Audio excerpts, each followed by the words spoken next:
అధికారులకు ఎంఐఎం ఎమ్మెల్యేలు హెచ్చరిక జారీ చేశారు. తమ ఇలాఖాలోకి వచ్చే ధైర్యం ఇప్పటివరకు ఎవరూ చేయలేదు.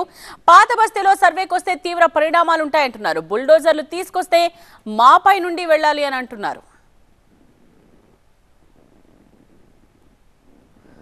సర్వేకు వ్యతిరేకంగా బహదూర్పుర ఎంఆర్ఓ ముందు ఆందోళనకు దిగిన ఎంఐఎం కార్యకర్తలను అదుపులోకి తీసుకున్నారు పోలీసులు. అక్కడి నుండి ఫలక్నుమా పోలీస్ స్టేషన్ కు తరలించారు.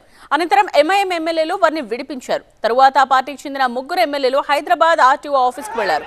ఓ దశలో చార్మినార్ ఎమ్మెల్యే మీర్ జుల్ఫికర్ అలీ అక్కడి అధికారులతో గొడవ పడ్డారు. తమ ప్రాంతంలో సర్వే చేయకూడదంటూ హెచ్చరిక జారీ చేశారు.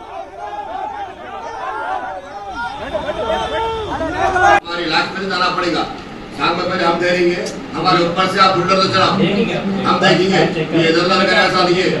ये हमारा एरिया है, शहर हैदराबाद है। यहाँ अगर करेंगे हम सामने ठहरेंगे, इसकी मारे जाएंगे तोड़ने के हाथ से। हमारे लाश में जाना जो भी है आप जाके बोलने किसको है, आएंगे अच्छी बात नहीं की, कोई भी नहीं आ रहा, अब तक रिसर्व में नहीं हुआ। ఎమ్మెల్యే వ్యాఖ్యల సారాంశం ఏంటి? మా స్పెషల్ కరెస్పాండెంట్ నూర్ అందిస్తారు. మూసీ సుందరీకరణ కోసం మూసీ పరివాహక ప్రాంతాల్లో సర్వే నిర్వహిస్తున్నారు. బహదూర్పుర, మలక్పేట్, కార్వాన్ నియోజకవర్గంలో ఎక్కువగా మూసీ పరివాహక ప్రాంతాల్లో బహదూర్పుర నియోజకవర్గంలోని ఎంఆర్ఓ కార్యాలయం ముందు చాలా పెద్ద ఎత్తున ఎంఐఎం కార్యకర్తలు ధర్నా నిర్వహించారు.